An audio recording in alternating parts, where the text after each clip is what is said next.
Welcome back. I feel that we have to confront the reality that the world is becoming fascist. Not 1930s fascism. I'm not talking about Hitler in the brown shirts or Mussolini in the black shirts. I'm not talking even about Stalin's version of totalitarianism in the old Soviet Union. I am talking about a modern form of fascism. Years ago, I used to call it invisible fascism, but I don't think it's invisible anymore. It is unacknowledged, however. I think we're moving into a society where the generation of fear is now the new normal. So what does this have to do with UFO disclosure? Well, I think it actually has a lot to do with UFO disclosure. I'm currently in discussion with my very good friend and colleague Steve Bassett over a possible disclosure event. We're trying to get this going for Toronto at the end of September of this year. And in thinking about that, I'm continually revisiting my thoughts on the whole concept of disclosure. It's funny to me when every now and then I find some extremely ignorant comments by commentators, a few of them well-known authors in the UFO field, who think that they know my opinions on disclosure when it's obvious to me that they haven't listened to a single thing I've said about it. They make all kinds of assumptions. Assumption number one being that I somehow believe that, oh yeah, disclosure is going to just solve all of our problems, make the world a better place. If anything, I have been saying for the longest time that the disclosure of the UFO reality and the cover-up that has been associated with it for all of these years will in all likelihood exacerbate, at least for a certain period of time, not ameliorate, but exacerbate a lot of the problems, social problems that we are dealing with in our world today. I don't think it's going to make the world less chaotic. I think it can make the world easily more chaotic for quite some time.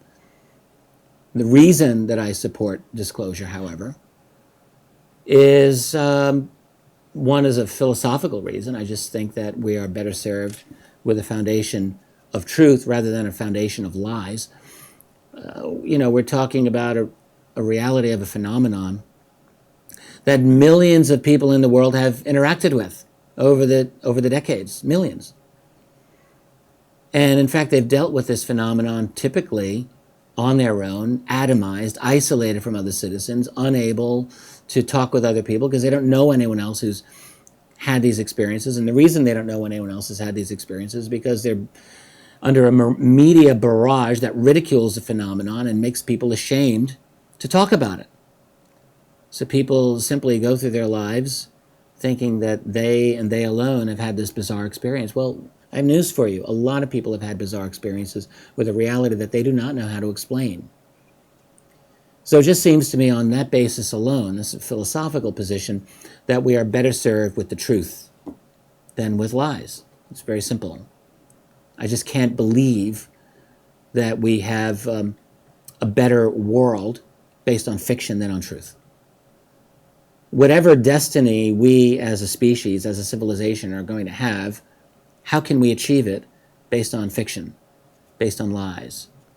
I would say we cannot achieve it on that basis, that we can only achieve whatever we are meant to be based on truth. And, the fact is that truth is not necessarily pleasant. Truth is not necessarily something that we want to hear, but it's truth. And you cannot build a better world if you don't have truth. But, I started this segment by talking about fascism, and I want to tie this now into the necessity of disclosure. We are in a world where as I have occasionally put it, the extraterrestrial question is the secret sauce that flavors the bad meal known as geopolitics. That's a sentence that one of my Facebook friends helped me to put together. In other words, those people at the top of our human pyramid, I think that there are a very small group of people who are well aware of everything or nearly everything associated with the reality of the UFO phenomenon. And I'm making an assumption here that this is connected with extraterrestrials. Maybe it isn't. Maybe the UFO phenomenon is dominated by an intelligence that is not extraterrestrial, but is also not from our civilization. I guess there's different possibilities here. I think extraterrestrial is still a very reasonable supposition, but I will acknowledge that maybe there's something else going on here. To me, that's almost not even important. The important thing is that this is an intelligence that does not stem from the civilization that you are living in and that I am living in. But the larger question here, the larger point that I'm making is that the reality of that phenomenon is not the only thing that the controllers of our global civilization are concerned about. They've got other things on their mind. The UFO secret is only part of the larger picture for them. What's the rest of the larger picture? Well, one is owning every single thing in this planet. Like I've been talking about. Water, yes, check. Genetically modified food that they want to shove down your throat for the rest of all time, check. Every mineral in the ground that you can think of, check. All the intellectual property that you will read or listen to for the rest of your life, check. They want it all, and they want more than that. And you know what? They're going to get it if we don't stop them. So that's one thing that's really important for them, is owning everything that's worth owning. Secondly, as a way to get that, they want to continue the process of globalization, destroying nations, making nations irrelevant. They're becoming irrelevant. So what we have instead are global structures of power, global treaties that are not even called treaties, like the Trans-Pacific Partnership, TPP, or TTIP, which is the version of TPP for the Atlantic side of things, where national laws just will not any longer matter. You want to create a law in your community to protect your local environment from some nasty thing that some corporation is doing, and the result of these treaties is that the corporation will be able to sue your nation or maybe your town, for all I know, for damages to their profitability or potential profitability. Yes, that's in these agreements that are being, the attempt is to shove them down our throats without anyone even reading them. In other words, the point is that local people are losing control over their lives, so that banks, privately owned banks and financial groups, exercise dominant control over entire populations. What we're looking at, in other words, is the creation of a completely new global political paradigm. And the problem that people are having is they're not aware that this is happening because no one's really telling them. They're still going to school as kids thinking, oh yeah, we elect our member of Congress and we have checks and balances, and if we don't like this member of Congress, we can vote them out and we'll bring someone else in. And I'm going to tell you, that's not the system anymore. That's a dead system. That's a corpse of a system. Yes, it still exists, but it's irrelevant, because all those members of Congress and all those members of all the other elected officials are owned by banking and financial groups anyway. These guys don't care. They'll pass horrible laws, and if you vote them out of office, it doesn't matter. They don't give a damn, because they end up going to work for those pharmaceutical companies or the banking industries or whatever. And then you just bring someone else in and they'll just do the same thing. That's how the system, in fact, works. So that's part of their goal. Another part of the goal, as I talked about in the last segment, is the complete gutting of an entire class of a nation, the middle class. In my poor country, the United States, 51% of Americans make less than $30,000 a year. How do you live on that? 38% make less than $20,000 a year, and 25% of Americans have a negative net worth. What is going on? So this is happening. This is a reality. I talked about TTP. I talked about TTIP. I talked about globalization. Then there's the robo-apocalypse. This is a real phrase.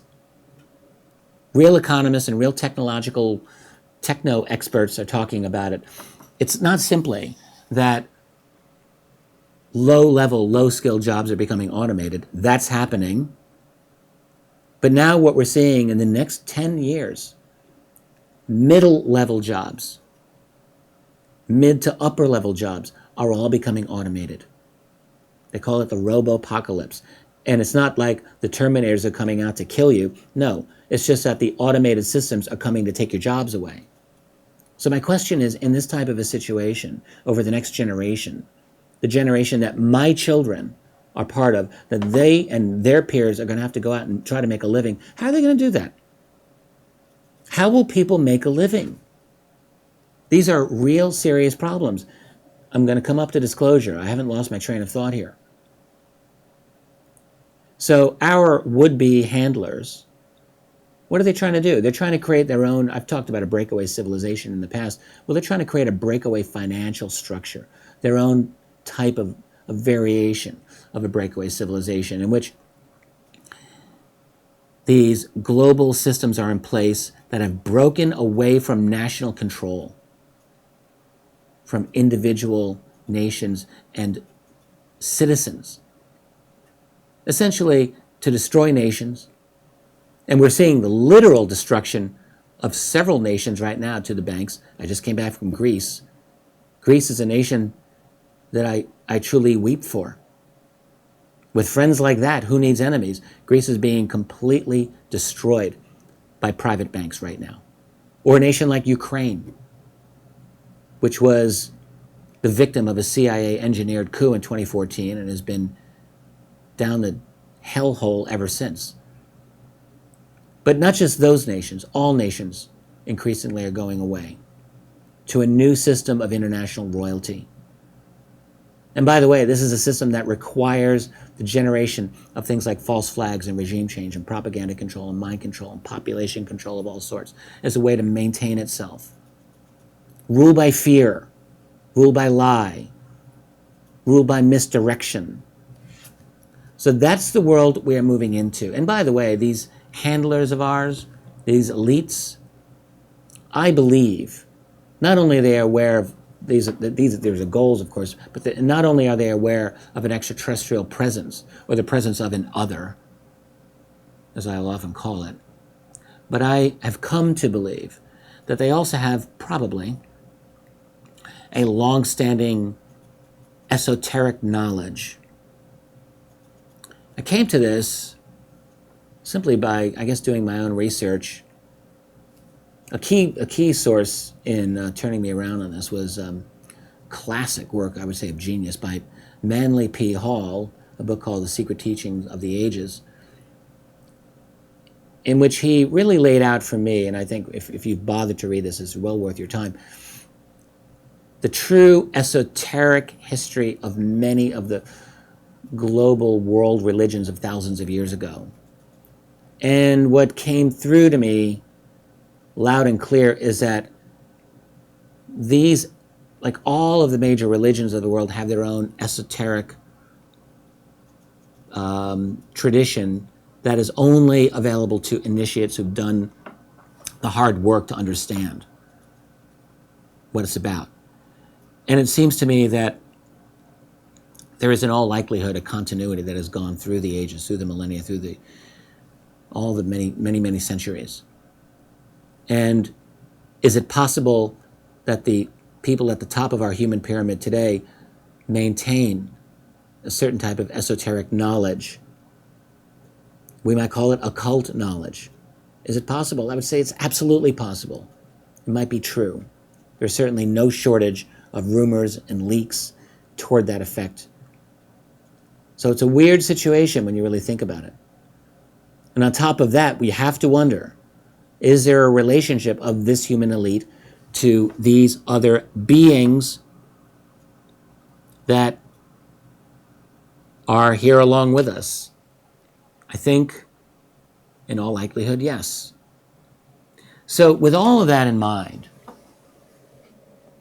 does it not seem like a good idea to you that we find a way for the people to take back and eliminate this sense of helplessness that is being foisted upon us,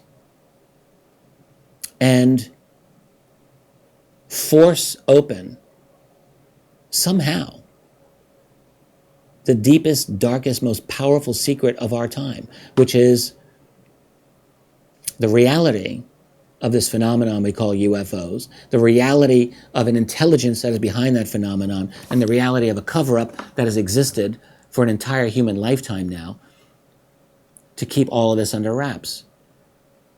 Because it just may be, guys, that the only way we're going to break this lurch toward fascism, toward total control of a global totalitarianism that I believe is designed to last forever, the only way to break it, it seems to me, is by uncovering a secret, a crime, really, that is equal to the task.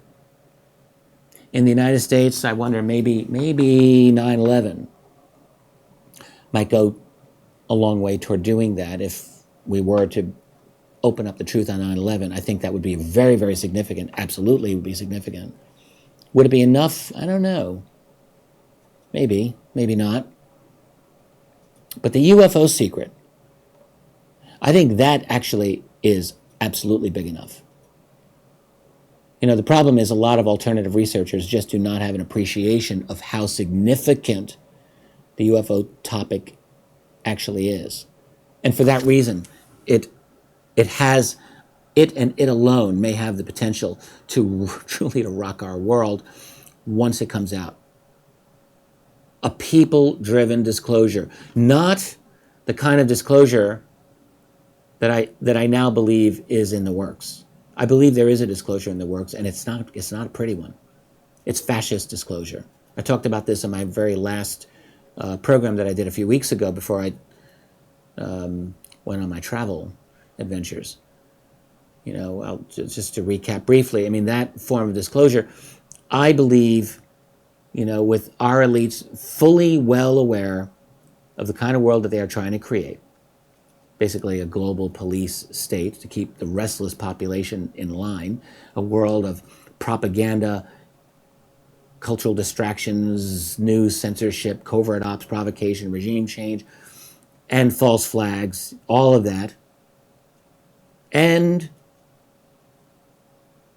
in such a world, particularly a world where they're probably looking at an endgame of advanced artificial intelligence, quantum computing, total control over DNA, organic 3D printing, a class-based transhumanism. Sounds creepy? It is creepy. Think about it. It's going to be possible in another generation, easily, for people who can afford it to have better genes for their kids, to have longer lives for their kids, more intelligence, more strength, maybe with some nice implants along the way. Do you think that'll be for everyone? Doubt it. So it'll be a utopia for those who can afford it, a total dystopia for the rest of us. That's the world we're moving toward. Now, lurking in the background of all of this is this UFO reality, which cannot be kept secret forever. Our world is too disruptive. Our world is too revolutionary. Human society is going through way too much change for it to be forever swimming below the surface. So it's going to come out. So therefore, I believe that what we are seeing is the beginnings of a kind of global rebranding of the UFO. And, I'm thinking of the recent appearance by Hillary Clinton on the Jimmy Kimmel Show. Again, I've talked about this as a way to soften the impact of disclosure. She steered him away from UFOs toward the acronym of UAP, Unidentified Aerial Phenomena. When you think of UFOs, you think of gray aliens, Area 51, cover-ups, pop culture. When you think of UAP, not so much. It's a much less value-laden phrase. And my guess, this is only a guess, is that in promoting the phrase UAP, First of all, one thing Hillary Clinton was doing is simply telling the world that she knows a lot about the subject. Interesting enough. But secondly, by discussing UAP as opposed to UFO, you know, if the president of the United States were to talk about UAP as a phenomenon that's real, I'm wondering if they believe that they can therefore steer the topic away from such questions as conspiracies and cover-ups and alien bodies being held at Wright-Patterson Air Force Base and the like. Essentially, in other words, to drain the blood out of the subject. I think that is a real possibility. I don't think that they're anywhere close to being able to get away with it right now, but maybe in another 10 years they will be. Maybe in another 20 years they will be. Yes, I think so. If they've toxified enough of the population through bad food and pharmaceuticals, yes. If they've poisoned the minds of people through not simply reality TV shows and, you know, stupid game shows, but also through having a whole new generation of young people growing up playing virtual reality video games, where people basically just, you know, kind of opt out of reality. Is it possible then that in the context of a 24/7 virtual fascist society, an entertainment complex that simply dominates the mind, a spin system, propaganda system that is so effective, do they believe that they will be able to disclose? And by the way, I think now that when, or let us say if there is an American disclosure, there's probably such a mass of classified data that would be available that they would be able to release only a small amount of it to promote their version that they want to put out there. Understand? In other words, if you've got this huge wealth of classified UFO data and you want to disclose the reality of this phenomenon, you can, I think in all likelihood, it would be possible to select whatever portion they want to select to promote their agenda. And that agenda would be definitely to increase, not decrease, their hold of power over society. And I realize I've blown through most of my segment here. I haven't really talked about the American segment of it, but let me just do this real quickly. I did an interview. It's now on YouTube, and it's also on earthmysteries.com. earthmysterynews.com. I'm not alone in the room here. earthmysterynews.com. Go check it out. It's about 10 minutes, 12 minutes. And what I said, it's also on YouTube. I had this realization that American-led disclosure is probably not in the world's best interest. I think, unfortunately, that the United States has become such a force for evil in this world. How else? It's not that America is evil. America is not evil. What's happened is that the American military and the American political system have become dominated by global financial powers that want to use the world's most ass-kicking military in the world, the United States military, for its own purposes. So you go into Iraq and you steal $30 trillion worth of oil under the ground and sell it off to multinationals. You go off into Afghanistan and obtain trillions of dollars worth of minerals under the ground there. You go destroy the nation of Syria because of natural gas pipelines and grand geopolitics that have nothing to do with the benefit or anything else to do with the United States. It all has to do with global financial interests. But the United States is being used for these purposes. But it is not in the interest of the world for the United States, I think. Certainly not for President Obama, or if Hillary Clinton or if Donald Trump gets in. I don't believe that if they were to disclose the reality of UFOs, and I don't think that that is in the plans, but if they were, I don't believe it would be a good thing for the world. Much better would it be if some other national leader were to have the courage to do it and take the power away from the United States, because that is what is needed in this world today. The United States political structure does not need more power. The world needs less, not more, American power. When the United States leaves in its wake a trail of destroyed nations, there's really nothing else to say about it. A US-led disclosure is, in all likelihood, not going to be a good thing for the world. If I end up having this discussion on disclosure with my colleague Stephen Bassett, this is probably something that I will want to explore further, and I'll probably explore this theme further here on this program myself. But guess what? I'm at the bottom of the hour. So with that, let's just take a quick break. When I come back, I will talk about UFOs as a gateway to self-discovery. I'm Richard Dolan here on KGRA Radio. Be right back.